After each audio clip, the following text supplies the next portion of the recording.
This is Jim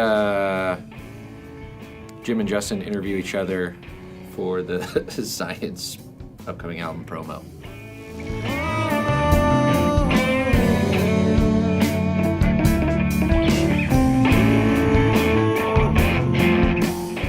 We want to inform you, the viewer, as to our thoughts and feelings on these songs. It's a curtain pullback. Is that what it's called? Some sort of Wizard of Oz thing.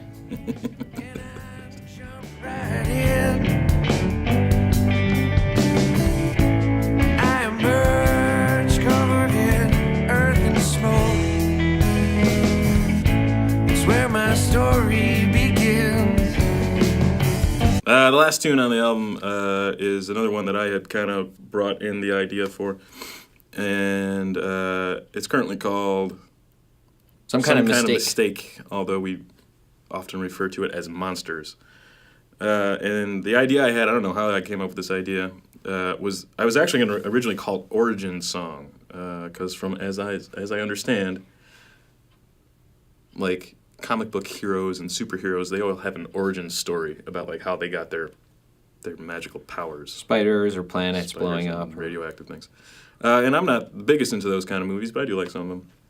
And I was inspired by this one from my friend Matt DeGraff, who is big into that kind of stuff. And I think at one point he gave me something to watch that was origin story related, and I watched it, and this kind of just stuck in my mind.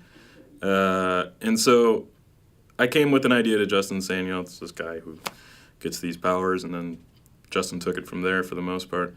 I wanted it to be like a just dirty, dark, rock, heavy kind of thing at the end.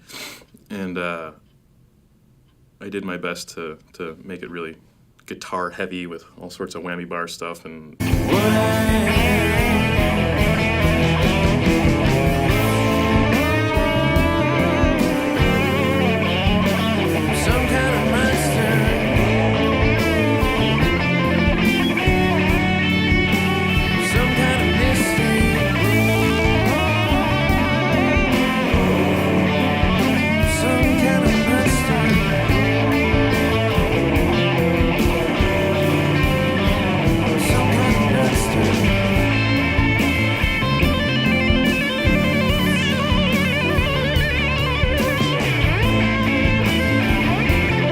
try to make it to use as much of my study of Jimi Hendrix in it as possible. Not that I play anything like Jimi Hendrix, but that was kind of my thought when I was trying to do something to it. This is one of the songs, like Jim was saying earlier, we don't have a definitive way that we write songs. Sometimes I bring a half-written song, or Jim brings a half-written song, and the other one helps to complete it. Sometimes either one of us will bring. This is a song, like Austin Tune, that we actually sat down in a room and finished together. It wasn't like, because a lot of times we'll be separate. I'll have an idea and Jim will take it and finish it, or he'll have an idea and I'll take it and finish it, particularly lyrics or guitar.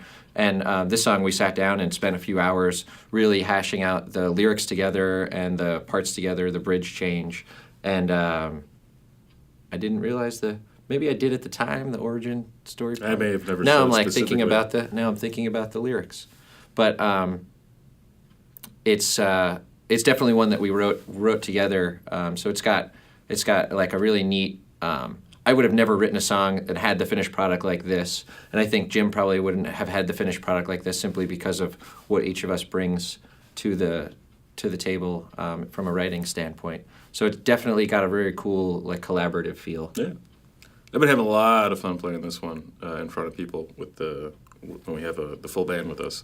Because it just starts, it just rocks at the end, and it's really fun to kind of scream stuff over rhythmic guitar towards the end, I think. Always like that. It's definitely got rock, like the perfect amount of rock elements to it. When you play songs live in front of an audience, you can pretty much tell, like if you have a newer song and you're trying it out, you can tell right away, like, yeah, I don't know if that's really, maybe that needs more work. And this song always had like really, really cool positive response, especially the way that the ending sort of takes a different turn for the heavy, especially Jim's guitar soloage. So this one is Fender through Fender. Fender through Fender. Yeah.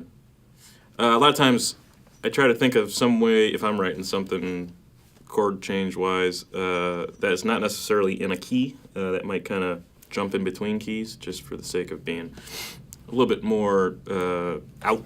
I think we use in the music world, out.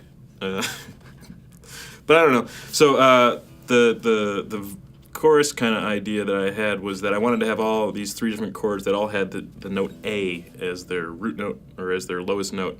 And so what I did is I played an A major chord, and then I played this inverted F chord. And so here we have an F with A on the bottom. Goose would be proud. And then I play an inverted D major chord where A is the fifth on the bottom. So thinking about this in terms of guitar soloing and stuff like that, most of it's in A minor, but then you got to throw that F sharp in there that makes it kind of stand out a little bit.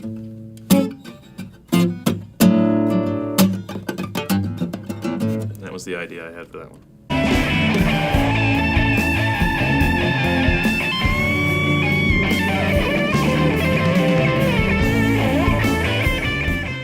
There was a saying that all good things end, otherwise they wouldn't end.